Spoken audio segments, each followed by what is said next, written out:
सवाल ये पैदा होता है कि उसकी कौम बनने के बाद जो सबसे अहम चीज़ आती है वो तरक्की आती है उसकी। क्योंकि इब्तिदा में जो उसके पास वसाइल थे पाकिस्तान के पास वो तो ना होने के बराबर थे ना।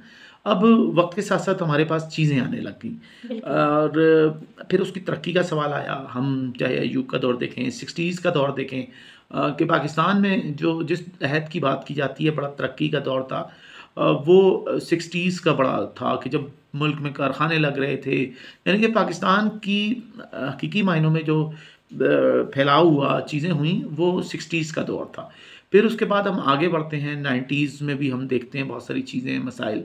और फिर जो सन 2000 के बाद नई सदी का पहला अशरा बहुत अहम था मुशर्रफ के दौर में।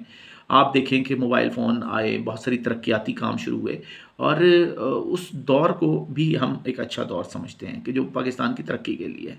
फिर उसके अलावा हम अगर 90s की बात करें तो मियाँ मोहम्मद नवाज़ शरीफ के दौर में पाकिस्तान में जिस तरह से मोटरवेज़ का जाल बुनना शुरू हुआ, बिल्कुल। वो बड़ा एक तरक्की का हम समझते हैं कि पाकिस्तान कनेक्ट हो गया, जो डॉट्स थे वो सारे कनेक्ट हुए और ये बड़ी बुनियादी चीज़ है। और अगर हम बात करें 1970 के बाद से 70s 80s सारे अदवार की 40-50 साल में, तो अय्यूब के दौर के बाद अगर कोई तरक्याती दौर हमें मिलता है तो वो नवाज़ शरीफ का दौर है, जिसमें हमें मुल्क आगे बढ़ता हुआ मिलता है, बहुत तरक्की करता हुआ मिलता है, जिसमें कोई दो राय नहीं है। हमारे सामने मोटरवेज़ हैं, हमारे सामने मेट्रो बसेस का जाल है और उसी को देख के आप देखें ना कि दूसरे सूबों में भी ये तहरीक हुई। कराची में भी मियां मोहम्मद नवाज शरीफ ने वो आपको मोटरवे दी। मोटरवे कराची तक भी जा रही है, सखर तक देखें हो चुका है काम। अब मेट्रो बस कराची में उन्होंने पूरे रूट सब डेवलप किए। अब उसको देख के देखें पेशावर में भी स्टार्ट हुई मेट्रो। तो कहने का मकसद है कि तरक्याती दौर अगर देखा जाए तो पाकिस्तान के बारे में जो लोग गलत फहमियाँ फैलाते हैं, मायूसियाँ फैलाते हैं, वो असल में मायूस ज़हन है जिन्होंने ज़िंदगी में सीखा ही मायूसी है। पाकिस्तान उम्मीद है और उम्मीद हमेशा ज़िंदा रहनी बिल्कुल। चाहिए। सही। और इसका अगला हिस्सा आप जो कह रही थी वो क्या था? कौमी तरक्की की तो बात हमने की और इसके साथ नौजवानों की बात थी। जी, बिल्कुल कि नौजवान कौमी तामीर में क्या किरदार है इनका? देखिए नौजवानों का किरदार हमेशा रहता है क्योंकि कोई भी कौम अगर तरक्की करती है तो वो नौजवानों के हवाले से चलती है। और इकबाल ने जो क्या खूब कहा था ना कि जवानों को पीरों का उस्ताद कर। पीरों से मुराद है कि बुज़ुर्ग थे, कि वो सही। लोग जो बुज़ुर्ग हैं उनका उस्ताद करने का मतलब ये है कि इकबाल ने साकी नामा में इकबाल ने अपनी पूरी शायरी में लामा इकबाल तो हमारे लिए एक रोल मॉडल है ना, जिनकी तमाम शायरी नौजवानों के गिर्द घूमती है। बिल्कुल। अब वो कोई 70 साल के बुज़ुर्गों के लिए नहीं लिखी गई, वो जवानों के लिए लिखी गई है। उनका शाहीन का तसव्वुर हो, इकबाल की देखें ना, वो कहते हैं ना पेवस्ता रहे उम्मीद से वो शजर, व्यवस्था रहे हाँ, शजर से उम्मीदें बहार रख। हाँ, पेवस्ता रहे शजर से उम्मीदें बाहर रख। बिल्कुल। एक तरफ वो कह रहे हैं, एक तरफ मांगी हुई जन्नत से दोज़ख का अज़ाब अच्छा भी कह रहे हैं। है हिम्मत है तो अपना फिरदौसे बनी पैदा कर, हुँ। मांगी हुई जन्नत से दोज़ख का अज़ाब अच्छा। बहुत तो खूबसूरत उन्होंने अपनी शायरी में पैगाम दिए। और उनका इकबाल की बुनियाद यही है कि इकबाल ने हमेशा एक बात की तरफ बयान किया कि हमें समझने की ज़रूरत है और नौजवान को मोटिवेट करने की ज़रूरत है और हर दौर में हम नौजवान को मोटिवेट करते रहें।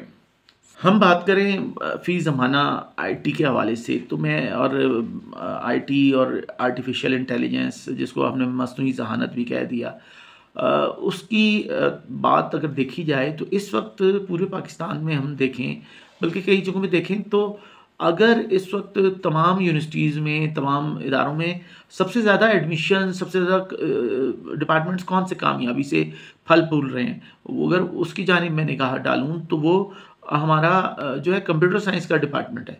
फैकल्टी ऑफ कंप्यूटिंग है, एफसी है। चाहे किसी भी यूनिवर्सिटी में आप चले जाएँ, चाहे मानसेरा से लेके कराची तक की हर यूनिवर्सिटी में इस वक्त बुनियाद है कंप्यूटर साइंस। और उसमें जब आर्टिफिशियल इंटेलिजेंस एआई की आमद होती है तो इस वक्त कंप्यूटर साइंस के डिपार्टमेंट्स में एआई के ऊपर डिग्री कराई जा रही है, बीएस एआई, और ये इंट्रोड्यूस हो चुकी है और कुछ जगहों पे ये इंट्रोड्यूस होने जा रही है। और सही। मुझे लगता है अगले आने वाले 2 साल बाद बीएस आर्टिफिशियल इंटेलिजेंस एआई आपको सबसे ज़्यादा मार्केट में मिलेगी और यही वजह है। या जैसे सॉफ्टवेयर इंजीनियरिंग आप देख लें, कंप्यूटर साइंस में अगर आप बात करें तो सॉफ्टवेयर इंजीनियरिंग बहुत ज़्यादा कामयाब है और इतनी कामयाब है कि इसमें लड़के तो लड़के, लड़कियां भी बड़ी तेज़ी से काम कर रही हैं और बिल्कुल। बड़ी मेहनत के साथ लड़कियां काम कर रही हैं, पढ़ रही हैं, फिर वो फ्रीलांसिंग की तरफ चली जाती हैं और यूथ जितनी है वो सारी की सारी आप समझें फ्रीलांसिंग, कोई अमेज़न, कोई किसी और जगह पे काम कर रहा है, कोई इंटरनेशनल काम कर रहा है। देखिए फ्रीलांसिंग की आज इतनी बड़ी मार्केट है कि इसके बारे में आपसे मैं आगे चल के भी बात करना चाहूँगा। जी, देखें आईटी के शोबाजात या फ़ी ज़माना फ्रीलांसिंग, एआई, इन सब में 2 चीज़ें हो गई हैं। एक सबसे इम्पोर्टेंस जो है, अहमियत जिस चीज़ की है, वो आज भी बुनियादी तौर पर डिग्री है। बीएस आपने करना है और दुनिया भर में जो प्रोफ़ेशनल डिग्री होती है, वो बीएस की होती है। प्रोफ़ेशनल सही। डिग्री एमए की नहीं होती। एमए एमए के बाद यानी कि एमएस या पीएचडीज़ को आप प्रोफ़ेशनल डिग्रियाँ नहीं कहते। रिसर्च बेस्ड डिग्री लिमिटेड होती हैं और उनका कोई मुस्तकबिल अगर देखा जाए, तो वो उस तरह से नहीं होता। रिसर्च बेस्ड डिग्रियों की मार्केट अलग है, उनकी वैल्यू अलग है। उनको आपने पीएचडी कर लेने का मतलब ये नहीं है कि आपकी फ़ील्ड में बहुत बड़ी जगह बनेगी। जगह आपकी बनती है बीएस की बुनियाद पे। आपने बीएस करना है और वो लाज़मी करना है। कुछ लोग ये समझ रहे हैं कि शॉर्ट कोर्सेज़ कर लेंगे, हमारी ज़िंदगी अच्छी हो जाएगी, ऐसी नहीं होता। शॉर्ट कोर्स आपको आगे नहीं लेके जाते। सही। हमेशा जब भी लेके जाएँगे, डिग्री आपको लेके जाएगी, तो बिल्कुल। डिग्री आपको करनी चाहिए। देखें, माली मुश्किलात अगर किसी को आ रही हैं डिग्री के दौरान, तो उसके बहुत सारे तरीके हैं। सरकारी यूनिवर्सिटियों की फ़ीस तो वैसे भी कम होती है। प्राइवेट यूनिवर्सिटियों में अगर आप जब जा रहे हैं, तो आप पहले पता कर लें।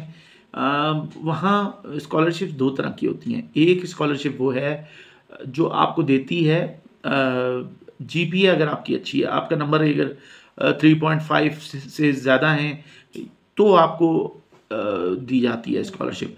बाज़ यूनिवर्सिटियाँ स्कॉलरशिप आपको स्पोर्ट्स की बुनियाद पे भी देती हैं कि आप खेलते हैं तो आप को रख लेंगे। सही। और स्पोर्ट्स में भी ये नहीं है कि खेलते हैं, आप कोई अच्छा खेला हुआ है, आपने इंटर बोर्ड या किसी में आपने पोजीशन ली थी टॉप 3 में से, तब आपको रखा जाएगा, चाहे कोई भी स्पोर्ट्स हो। हमारा नौजवान बस क्रिकेट के अलावा कुछ जानता ही नहीं है, ये हमारी बदकिस्मती है। मैं समझता हूँ कि स्पोर्ट्स क्रिकेट के अलावा दीगर स्पोर्ट्स पे आप जाएँ, तो आपकी मार्केट भी बनेगी और आपको यूनिवर्सिटियों में दाखिलों में आसानी से मिल जाएगा। सही। जैसे मैं जानता हूँ पंजाब यूनिवर्सिटी आपको दे देती है, सरकारी यूनिवर्सिटियों की मैं बात कर रहा हूँ, कोटा देती है, वो आपका एडमिशन देती है, आपकी फ़ीस भी फ्री होती है। मतलब आपसे कोई फ़ीस भी नहीं ली जाती, आपका एडमिशन भी हो जाता है। और मेरे ख्याल में इससे अच्छा क्या है, आपको स्पोर्ट्स खेलना है, तो अगर आप थोड़े से पढ़ने वाले हैं, तो आप साथ में डिग्री भी ले लेंगे। तो स्पोर्ट्स मुझे पता है कि कराटे और बहुत सारे ताइक्वांडो और बहुत सारे स्पोर्ट्स हैं, टेबल टेनिस है, वॉलीबॉल और बहुत सारे स्पोर्ट्स हैं जिनकी वजह से आपकी मार्केट वैल्यू बनती है। तो बच्चों को स्पोर्ट्स भी साथ में रखना चाहिए ज़हन में कि इंटर के बाद यूनिवर्सिटी में उनके काम आएगा।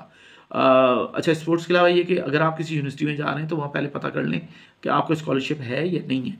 अच्छा, बाज़ एनजीओज़ भी हैं जो स्कॉलरशिप देती हैं, कुछ इस्लामी वो भी हैं, कोई लोकल भी हैं, जिन्होंने अब जैसे पिंडी में कुछ है जिन्होंने एरियाज़ डिफ़ाइन किए हुए हैं, एबटाबाद में हैं तो कुछ उन्होंने इलाके डिफ़ाइन किए हुए हैं कि इन इलाकों के लोग होंगे। पसमानदा इलाकों को असल में स्कॉलरशिप्स मिलती हैं। सही। हालाँकि मैं समझता हूँ स्कॉलरशिप तो शहर के रहने वालों को भी देनी चाहिए ना, कुछ उनका भी हक बनता है, लेकिन हमारी बदकिस्मती है कि ऐसा नहीं होता। तो स्कॉलरशिप इसका बहुत अच्छा हल है। दूसरा अच्छा हल ये है कि आपके पास पैसे कम है, तो आप सरकारी यूनिवर्सिटी में जाएँ। लेकिन फिर आप पढ़ने में अच्छे हों और अगर आपको लगता है कि ये नहीं हो रहा, तो आप चले जाएँ अल्लामा इकबाल या वर्चुअल यूनिवर्सिटी में जाएँ या फिर अल्लामा इकबाल में जाएँ, सही। जो बाहर से होती हैं। अच्छा, अल्लामा इकबाल पाकिस्तान की वाहिद ओपन यूनिवर्सिटी है, अल्लामा इकबाल का नाम ही ओपन यूनिवर्सिटी है। मैं 90% लोगों को ये कहता हूँ, आपके पास पैसे नहीं हैं, आप जॉब करते हैं या आप अल्लामा इकबाल में दाखिला लें।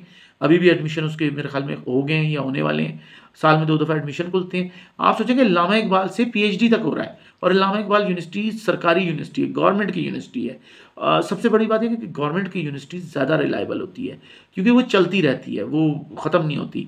प्राइवेट यूनिवर्सिटियों के साथ हो सकता है कि वो कल को बंद हो जाएँ और छोटी प्राइवेट यूनिवर्सिटियाँ जिनके इतने नाम नहीं हैं, उनमें दाखिला लेने से आप गुरेज़ करें। या तो वो एक अच्छा स्टैंडर्ड हो, आप किसी बहुत छोटी यूनिवर्सिटी में ले लें और उसकी मार्केट में रेटिंग भी ना हो, फिर आपके लिए आगे जाके बड़े मसले होंगे। तो छोटी यूनिवर्सिटी हो, वो आपको लगता है कि बहुत अच्छे एडवांस डिपार्टमेंट्स उन्होंने बनाए हुए हैं, तो आप इस चक्कर में ना पड़ें। प्राइवेट यूनिवर्सिटी है तो अच्छी बड़ी यूनिवर्सिटी में जाएँ। अगर सरकारी यूनिवर्सिटी में आप वरना जाएँ, नहीं जा सकते तो अल्लामा इकबाल चले जाएँ। ऑप्शन आपके पास हैं, पढ़ने के कभी ख़त्म नहीं होंगे। अल्लाह ताला ने इंसान को जो चीज़ें दी हैं, वो कभी ख़त्म नहीं होती। बस हमें सोचना होता है, हमें रास्ते तलाश करने होते हैं, अच्छे लोगों में बैठना होता है। सही।